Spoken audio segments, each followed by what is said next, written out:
So let's talk Space Marine chapters, Eldar Craft Worlds, and Chaos Legions, and why I think that there's good reason to believe that Games Workshop's going to be supporting these quite a lot less in 10th edition.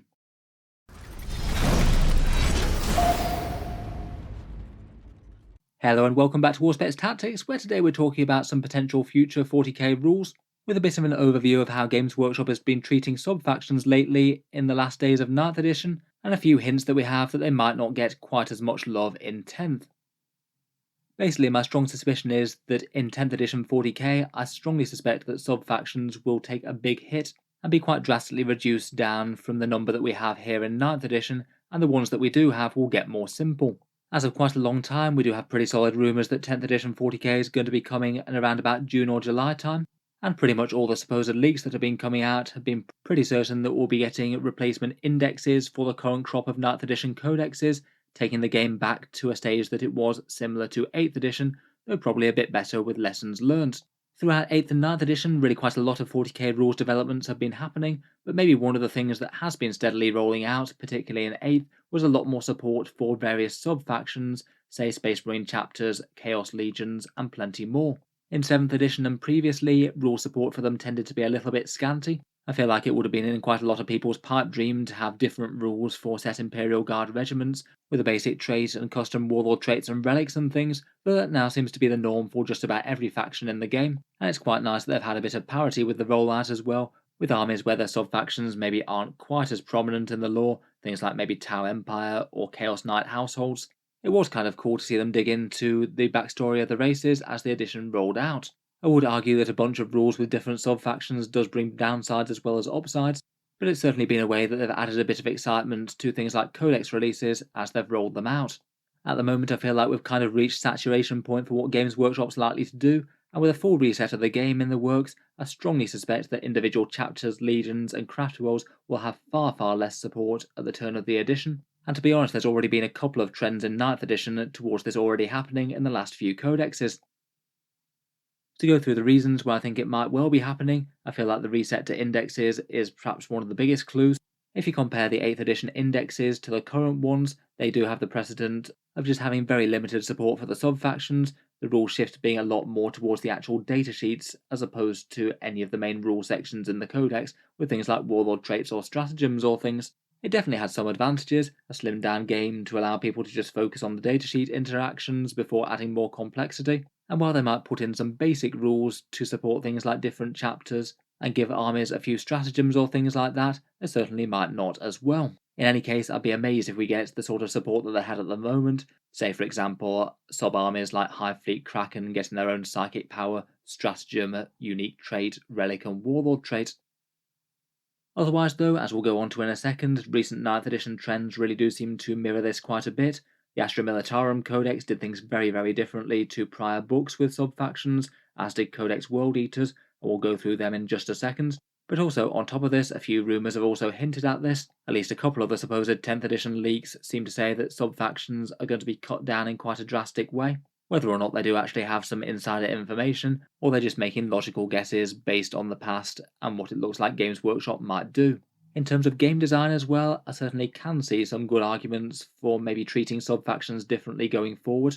During their rollout, I did quite enjoy seeing them reward different races with different ways to play, often things that fit the lore, say making Goth Orcs more dangerous in combat and Bad Moons better at shooting, but it does lead to a few problems. For example, for Space Marines, if they're painted the wrong colour it can lead to some rules feel bad. Games Workshop rarely manages to balance their sub-faction rules particularly well. There's often ones that are just like the most obvious pick for a current army at a given time, say Bloody Rose for Sisters for example, and it just means that if you've themed your entire army around a different faction, it's kind of annoying to have some of the best rules arbitrarily out of your reach just because you happen to have painted your army a different colour, or you don't want to use different rules just as it would break your lore. It also leads to a few other problems in game design, say for example not really being able to balance models for the entire book. You might say have a shooting unit that's absolutely fine for the vast majority of the sub-factions, but the one that's good with certain guns could be absolutely broken with it, so you have to take them into account when you're costing the points for the unit. I feel like Orc Freebooters were perhaps an example of that, an army that just gives ludicrous buffs to shooting, and it's perhaps led to a bunch of Orc shooting units being costed in accordance with that. With the balance thing, often Games Workshop seems to balance them just a bit badly, and usually one or two wind up being best. If that happens, then arguably it's not really helping army diversity that much. And just in general, rules bloat in Warhammer 40k is criticised at the moment, maybe not so much for the player actually playing the army, but it's kind of impossible to keep track of every single army and every single sub-faction's abilities. You are likely to see some surprises with new stratagems or weird tricks in game that you just haven't seen very much, and you can't be expected to learn. Obviously, it's not all bad, and we'll talk about some of the positives later on, but I feel like there definitely are some criticisms with how they're implemented. As mentioned, a couple of the recent 9th edition books really have experimented with sub-factions in very different ways. Codex Chaos Space Marines and Leagues of Votann were kind of business as usual. Demons operate a bit differently by their nature, but Codex Astra Militarum did things really quite differently. The Imperial Guard ditched traditional sub-factions entirely for what's been done throughout the rest of 9th edition. In this book, you no longer get specific different rules, say for Vostroyons versus Valhallans, and for the most part, no matter which guard army you've chosen to collect, you can access the same rules for just about most things. For the Imperial Guard, all armies basically get custom regiment traits, things like the custom chapter tactics that Space Marines had previously.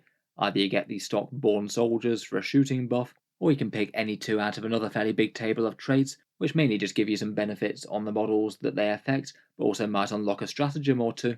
Then, on top of that, the system is for any faction specific units, say for example characters like Ursula Creed, or datasheets like Cadian Shock Troops or Catachan Jungle Fighters.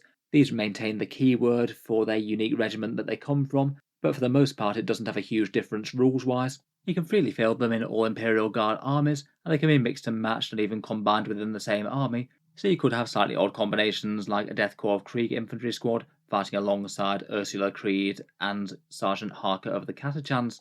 Currently, these units mainly have their differences on the datasheets. A few of them have a little bit more synergy with other units of the same keyword or get some relevant stratagems, but they don't mess around with things like regimental doctrines and things.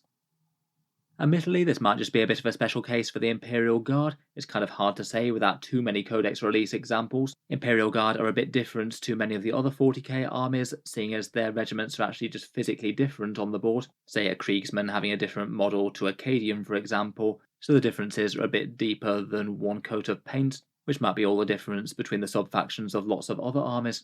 The fact that a bunch of their sub-factions are no longer sold in general by Games Workshop also adds to the problem. It also feels a bit more appropriate for them as well, as they do mixed regiments in the lore, though I'd say typically most guard collectors tend to go down just collecting one regimental army for say a 2000 point game, just for a bit of a unified aesthetic as opposed to just having a random mismatch of units on the board. Definitely nothing wrong with that if you want a combined arms regiment, but it's not what most people do, at least in my experience. Despite Guard being a bit different though, I certainly feel like this could be a template for future armies to come, rather than have the rules locked, say, per Tau Sept or per Eldar Craftworld, allow you to have some generic picks to say choose whether you're specialising your army to be a bit more armoured focused or melee focused, for example, and try and incentivise different builds that way. Then a bit of a feel for any given lore sub-factions could perhaps be represented by characters on the board, maybe things like Commander Farsight or Commander Shadowsun giving some powerful special rules that change the way that the army plays.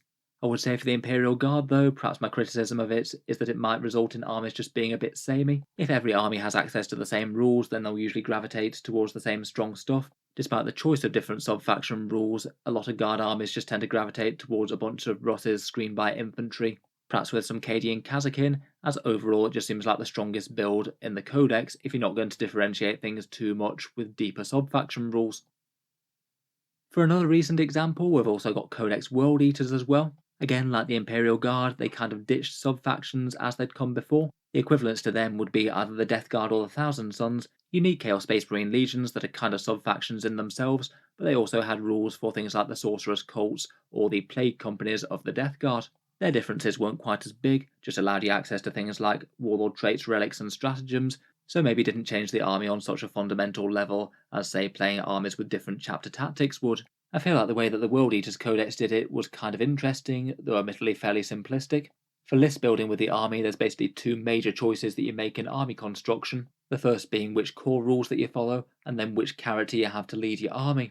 First up, you've got the choice between the World Eater's core rules or the Disciples of the Red Angel Army of Renown. The core rules basically give you the standard army, And the Army of Renown gives you a demonic focused sub-faction with lots of possessed World Eaters, and that one has to be led by Angron. The very core mechanics of the army is the same, they both get the Legion trait and the Blood Tithe, but the supporting rules are entirely divorced from each other. They entirely swap out the stratagems and relic choice of both armies, so there's no overlap there. It means that in the sub-faction choice, you've basically still got the same level of supporting rules, there isn't one that just gets more like previous Armies of Renown did. I feel like compared with other Armies of Renown, it might be a bit better to balance. Swap out options for different ones, rather than just creating more rules on rules.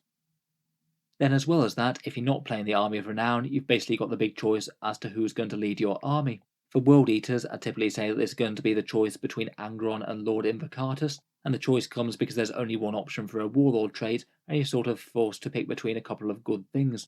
Angron's just an all-round powerhouse, and he really changes the way that the army plays by respawning all game long and lending his massive melee threat so the enemy army can never relax. The issue with him though is that he hogs the Warlord trait slot.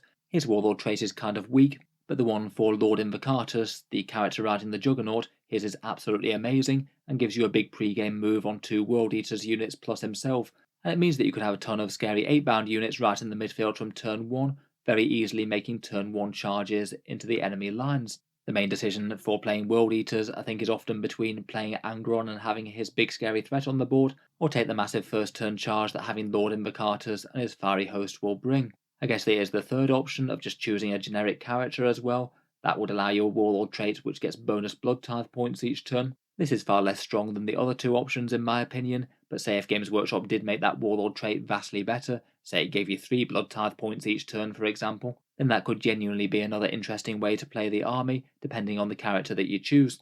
Overall for the World Eaters, I'd argue that the result is no real sub-factions. There's more of a binary choice between 2 different ways to play the same army, rather than lots of individual blood companies or whatever. And then even after that, there's a big choice as to who you have to lead the army, giving the force a very different feel. It certainly seems pretty plausible that they could do something similar with other armies. So those are maybe a couple of patterns as to how Games Workshop might go about reducing sub-factions, at least when 10th edition codexes start to roll out after an initial index release, if that is indeed happening. I do feel like while it could be interesting to have this kind of shake-up, it would be a bit sad to see all the unique sub-faction rules in 40k go away. I think there is something quite fun and fluffy about, say, having a Salamander's army or a Ultramarines army play quite differently. Even if you're taking the same units, just having the different ways that they can represent their tactics with certain things like stratagems and their baked-in traits. Also, when things are done well and Games Workshop manages to make multiple viable sub-factions, I think it can be really quite fun for army list diversity. Going at a very basic level, you might just have some armies that really like to run the shooting units, and some armies that might like to really run the assault units, rather than just taking their favourite mix of both of them as the standard strong way to play the faction as per the rules that everyone gets. The Space Marine Codex's power has waxed and waned a bit over the years, but I'd argue that when the Space Marine sub-faction books are balanced well, they've been quite a good example of that, really having a very different feel when you're playing an army like, say, Iron Hands, versus one like Raven Guard popping up and doing infiltration things. Obviously that is kind of dependent on Games Workshop having them well balanced though. They've had them okay in the past. I feel like at the moment they probably need some balanced data slate things to try and narrow the gap between the armies like Iron Hands and Imperial Fists. In any case though, I'll certainly be interested to hear your ideas. Overall, my guess is that in 10th edition Games Workshop will give us much more simplified sub-faction rules, probably along the similar sort of pattern to either World Eaters or Guard. I'll be interested to hear whether you think that that's a good thing or not, and how likely it is to occur.